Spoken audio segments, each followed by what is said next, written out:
souhaité si plateau bi ñu dalalaat ko moom Pape Amadou Gaye si chronique du jour Pape Amadou bokk na si liñ nar a waxtaanee Serigne Alioune Keita ou bien Bintou Fall, si on peut avoir la une du quotidien Walf Quotidien bokk na si stratégie nationale de développement. Alors Walfadjri ñëw na fi quotidien national Le Soleil également ñëw na si sur la relance de la filière coton. waaw tey moom dañu jël ci wàllu économie. Walf Quotidien si on peut l'avoir Serigne. parce que moom xam naa ni moom. temps yi moom Walf moom xaw ma ban vitamine lañ jël mais temps yi ñu ngi bomb quoi. toujours comme ça meilleur quotidien. vraiment c'est vraiment bon. Bref encore du courage bonne continuation. Alors gis nga relance su économie Sénégal. dafa jot ñu wax ci. mu ngi nii son titre d'ailleurs stratégie nationale de développement l'État remet le privé au centre. C'est à lire à la une de Walf Quotidien. balaa boo ciy dugg. da ngay gis ni am na benn jonction bu am entre lépp bu commencé am. entre le privé et l'État du Sénégal ci lan ci nan la ñuy defee les autoroutes du développement du Sénégal ma rappelé ni fan yi ñu génn am na benn emprunt boo xam ni dafa sax passé peut-être sous silence de 80 milliards et 80 milliards yi État du Sénégal levé ci emprunt boobu Safia est-ce que xam nga ne 53 milliards yi. ay Sénégal yu dëkk fii ci réew mi ñoo ci contribuer ay Sénégal yi nekk fii ci réew mi état bi dafa ma soxla 80 milliards ay doomu Sénégal nekk fii Sénégal génnuñu Gambie de dama ñu Mauritanie fii Sénégal yi ay commerçants ainsi de suite ñoo yëkkati 53 milliards jox Sénégal donc ay doomu réew mi donc cela veut dire que confiance bi mu ngi am entre le privé national ou bien les investisseurs nationaux par rapport ak programme bi nga xam ne état bi mu ngi koy teg. c'est très normal que tey boo xoolee ci suñu wàllu koom ñu jël ci wàllu mbay mi ren gis nga am nga surproduction arachide am nga surproduction ceeb boo ñëwee dans le domaine horticole aussi am nga surproduction actuellement légumes yomb na trop dans le marché. léegi boo jëlee yooyu nga jël production arachide bi horticulture jël production ceeb bi risicole bu ñu aller vers une société de transformation loolu lay wund mooy. kon nag tey nangu nañu ni yi fi nekk di transformer suñu ay produits agricoles pour ñu tendre parce que boo nee transformation rek wax industrialisation kon ça di ko doon xel mën na dal maintenant nag nan la mën a dalee xel mooy ñu renforcer le parc industriel nan lay war a renforcer le parc industriel mooy état bi bañ def erreur yi mu daan def par le passé yi fi nguur yi fi jiitu ñu jël suñu privé national jox la ñu nekk ay capitaine d'industrie ñu am beneen huilerie am beneen cotonnerie am yenn usine de transformation on parle là d'industrialisation ba pare contexte relance de l'économie sénégalaise Seydina dafa ñëw ci benn contexte boo xam ni la dette est passée de 119 à 132% du PIB national boo xoolee presque un saut de presque plus de 10 points maintenant loolu lu muy undu mooy dette bi nga xam ni Sénégal am na ko mooy lebaat bi ñuy leb kër li ay table ngoo nekk li nga leb Dubaï li nga leb institution yi nga xam moom la ñu xam traditionnel dem na bu boo xoolee dette boobu intérêt yi ñu war a fay ci dette bi nekk na recette 3 ministères 25% recette ñetti ministères agriculture éducation ak élevage parce que loolu pay bi moo tax nag bu ñu état bi war a diversifier nan lay lebee nañu leb Afrique marché UEMOA bi nga xam ni bu mu la rebee 100 francs laa lay fay maanaam ci monnaie africaine laa lay fay mais du ma la fay ci devise yoo xam ne daf ñuy sonnal boo xoolee payum devise boobu sax indi na génn na sax suñu frontière li boole Donald Trump ak xamee ni Iran mooy ba ñu nee def péage détroit d'Ormuz ba iranien dañ lay xoñmal dañ lay fay yenn fi ko fay ma ko dollar donc c'est-à-dire que enjeu yi ci sa monnaie dëkk dafa am solo li muy wundoo aussi mooy pour loo wax économie tey Sénégal nga ñu doo relancer BTP le BTP est à l'arrêt non seulement ñu relancer ko mais état bi li mu ameel BTP bi mu fay leen ko parce que BTP fu mu nekk ni xoju nañu ci ay dettes yoo xam ni parce que secteur BTP Seydina lu muy demee mooy da ngay nekk banquier ma marché état ma ñëw yow nga lebal ma mais boo ma lebalee ci échéancier nga koy teg échéance boobu bu mu ko respecté wul mooy état bi bu ma fayul lan lay def actuellement chantier yëpp sont à l'arrêt ba pare non seulement aussi day itam beneen cadre juridique marché BTP yu bare ñu ngi bëgg relance bi fekk ña ko téye du état bi de mais entrepreneurs yi ñoo ko téye jox nañ leen xaalis la ba c'est à l'arrêt les fonds ont été détournés. Ça aussi bokk na aussi tam ci aspect question boo xam ni pour ñu relancer suñu secteur BTP il faut que tam justice bi tamit baral yenn dossiers yi parce que am na dossiers yu teg a tembe yoo xam ni banques yi ñu ngi xoj BTP yi ñu ngi xoj état bi mais aussi tam BTP ñu ngi sot askan bi jox nañ leen fi ay milliards yoo xam ni exécuté wuñu marché bi. boo demee tey ci benn marché BT boo xam ne peut-être c'est un peu basique nga dem Foundiougne lycée Foundiougne bi entreprise lañ ko jox BTP la actuellement ma nga taxaw lu ko taxawloo mooy certainement fii lañ ko waxee Walfadjri ne lycée Foundiougne nañ koy reconstruire dañ ko taxaw parce que lycée la boo xam ni dañ ko waroon daaneel tabaxaat ko entreprise ba ko jël taf yëngal lay def ay mur dañ ko rafistolé actuellement dañuy daaleel dal bi defaat benn chaînage bu bees te dañ ko waroon daaneel la bâtiment parce que bâtiment boo dugalee sa loxo sax mu daal di sey donc nekk ay facteurs bloquants yoo xam ni aussi tamit le secteur BTP aussi tam am nañ ay responsabilités dans la relance de l'économie. Maintenant dafa may mën a permettre ma def benn transition directement ci industrie cotonnière bi xam nga boo xoolee dans les années ay 80 jàpp année 90 am na ay séries américaines yu ñu doon seetaan. ay Malibu temps ay Pitch Pete des choses comme ça ñoom Brad Pitt am na ay t-shirt coton yu ñu daan génne temps yooyu Soteska bu nekk Kaolack ak bu nekk Sodefitex ak usine bi nekk fii nouvelle société textile bu nekk Thiès demoon nañu ba nga xam ni Sénégal temps yooyu génération entre 80 90 jàpp 95 ay t-shirt lañu daan sol yoo xam ne fii lañ ko daan suñu coton lañ ko doon defaree gars yi dem tuuti diggante 80 90 jàpp 2000 gars yi am espoir usines yi daal di tëjaat Ablaye Wade bi mu ñëwee dem na fi Thiès daal di relancer waat perfuser leen jàppale leen temps ñoom Mbaye Diouf bañ koy jàpp ci affaire Idrissa Seck ça a été l'erreur de Wade affaire daal di tagge tembe waat daanuwaat ci suuf ñii tamit ñëw Macky Sall ñëw tamit xaw def tout effort affaire bi daal di daanu parce que le problème du textile au Sénégal est-ce que xam nga ñaata milliards la Sénégal di dépenser ci exporter ay produits textiles 600 milliards. Actuellement ni tey boo jëlee li nga xam ne ñu ngi koy produire Tamba weesu na 6000 tonnes. léegi nag am na ci ay usines yoo xam ne ñu ngi relancer wu yoo xam ne am nañu capacité de traitement du coton de 2000 à 4000 tonnes lu muy wund mooy boo xoolee sur le marché international benn t-shirt boo xam ne coton lañ ko defaree 100% bio boo demee Allemagne 30 euros lay jar 30 euros ñaata la mooy 18000 20000 benn t-shirt 20000 boo ko Allemagne parce que bu fekkee bio la te suñu qualité coton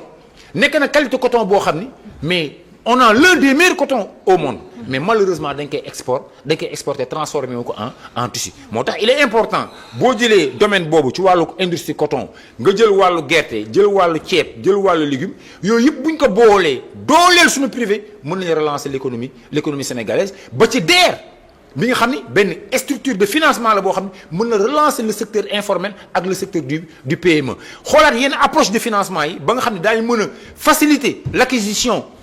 l'accès au crédit DER parce que DER boo gisee léegi actuellement defar nañu seen benn nomenclature boo xam ni dafa xaw tubaabe na wolofe booy bii jaay écouteur kii jaay socc am na benn xalaat boo xam ne bu ko amee war na mën a dem DER maanaam ñu gën a ko oyofal maanaam ñu wàññi tubaabal bi accès au crédit gis naa ne sax fan yii Aïda Mbodj mu ngi def ay tournées naan xaw ma Free DER je ne sais pas nu mu ko tuddee mu ngi financé mais aussi tamit part bu import parce que mu ñu la jox ay milliards yoo xam ni pour nga jàppale xale yi ak jeunes yi te ba léegi xale yi ñu ngi toog suufu pont parce que nee naa la DER dañ ko tubaab bi maintenant l'un dans l'autre bu fekkee daal li état bi teg ñu mën a relancer la nouvelle politique de l'économie sénégalaise état bi tam jël tam pour relancer filière coton bi mën nañ tekk lu ñuy jàppale ñu bañ a sukkandiku rek ci or ak pétrole ak gaz. J'ai toujours dit que l'or le pétrole et le gaz risquent de nous rendre paresseux. D'accord balaa ñoo dem ci ponk bu mujj bi. muy les premières dames. yàgg nañ toog fii di koy wax bi ñuy def rubrique éco-entreprise ak yeneen muy partenariat public privé loolu dañ ko yàgg di kii maintenant bëgg nañ également ñuy am des champions. mais man li ma mënta comprendre mooy que ni lan moo tax par exemple état bu ñëw nga am ces champions. waaw beneen état bu ñëwee rey champion yooyu. maintenant naka la ñuy def tey jii ba nga xamante ne même état ba leen bu fekkee ne par exemple état bi dem bàyyi woon na fi des soi-disant champions parce que ba léegi taxul ñu mën nañ leen tuddee noonu mais naka nga mën a collaborer ak ñoom ba tamit mu yow nga créer ay champions beneen état tamit bu ñëwee créer ay champions nga xamante ne dina mën a sukkali. Le choix des options économiques. doit s'éloigner du registre passionnel. C'est ça. parce que tey mënuma nekk capitaine d'industrie. ñu ne Pape Amadou Gueye kat dafa doon jàppale Macky Sall tey maa ñëw ci nguur gi damay def lu tout ba éliminer entreprise Pape Amadou Gueye c'est ça le danger dans nos sociétés en Afrique. te Pape Amadou dafa amoon ay employés. C'est ça le problème. Toujours comme je le dis xam nga boo xoolee le secteur avicole Sénégal mu ngi démarrer Mbao. complexe avicole Mbao fa la naan jëndee poussin wala nga jëlee ko aéroport à l'époque. dans les années 60 70 80 ñu dañu judd fekk suñu papa di yar ay ginaar ñu dem ba Mbao dee. ci la ay sédiments jóg yeneen jóg ainsi de suite mais tey. jusqu'à un passé récent mi ngi doon dox ba léegi. waaw Mbao je sais bon Mbao waaw dem naa fa une visite de terrain ak le ministre Samba Ndiobène Ka à l'époque. oui alors ba léegi activité mi ngi doon dox quoi mais ça demandait quand même un accompagnement. non je vous dis dañu rey Mbao complexe avicole Mbao dafa nekk loo xam ne référence la woon dans la sous-région. ñëpp dañ naan ñëw Mbao. man ex fois gunge naa sama papa ñu dem Mbao ñu ni sax poussin jeex na ñu dem aéroport dañ ko daan jëlee sama tante yor na tool Fass donc pour dire au lieu ñu dooleel Mbao foofu ça a été un échec dans notre politique d'élevage. li ñu reyee Mbao looloo tax ay sédiments juddu ay ainsi de suite mais tey boo jël le cas de sédiment boo xoolee entreprise boobu fleuron la waroon doon. tey entreprise ndaw si Ngom bu doon France wala yeneen réew dana mën a indi benn effet d'entraînement boo xam ne suñu économie mais parce que ko yor des politiques. des politiques na politique mais si les choix économiques dafa war a génne le registre passionnel de la politique et malheureusement état bi est-ce que ni mu waroon jàppale sédiment mu ngi koy jàppale noonu ak ñeneen am na ñu bari ñoo xam tey bëgg nañu dugg baarataal anamu te baarataal a été un miroir une fierté tey on laisse africaine on laisse baarataal dans te yooyu ay erreur la Moustapha Tall ñooñu dañ leen war a dooleel Bocar Samba Dièye 18 ans muy daw digganteem ak CBAO seen conflit boobu te nag gis nga Bocar Samba Dièye bu doon marocain la ak sénégalais fay nañ ko bu yàgg mais ñun sénégalais suñu état yi dañu ñàkk fayda maintenant lii nag nañ ci am yaakaar bu ñu tas élan bi ñu jël nii ci nouvelle politique de économie bi na nguur gi jàpp ni bu ñu dooleelul suñu ay capitaine d'industrie dañuy dooleel tubaab bi léegi nag dana indi jeexital boo xam ni rien que ci wàllu coton bi on attend plus de 60 000 emplois directs entre Tamba Kaolack et Thiès loolu du caaxaan donc jonction boobu bu ñu ko amee entre l'agriculture produit ñu fay jëlee parce que coton tam c'est agriculture la jël ci ceeb bi jël ci transformation fruits yi on verra vers l'industrialisation mais capitaine d'industrie tamit mënul ñàkk wax ak état mais bul wax mënuñu wax que ni par exemple que ni kii diw la doon political wala diw la doon political en réalité capitaine d'industrie mënu ñàkk. seulement détail dañuy détaillé dañu jël sunu capitaine d'industrie détaillé leen da ngeen ñu la kii de génnewoon na benn poste ci Ousmane Sonko. waxoon na Ousmane Sonko lu ñaaw mais moom usine ba li defar soow. moom usine ba li defar meew. kon na kii duñ ko jox part de marché. tant que état bi lii muy def nii gis nga emprunt obligataire yi muy def nii xam nga lan la lu tax mu bëggee lever 80 milliards le privé national jox ko 50 milliards. 53 milliards loolu mooy lan. war nañu Ousmane Sonko war nañu président Bassirou Diomaye Faye pourtant li ngeen di jéegaane bitim réew ñu mën nañ ko de mais boole leen ñu ci war ñu xaar sax ñu dañ ci war a bokk. on doit avoir un privé national fort. mais qu'est-ce qu'on voit souvent en Afrique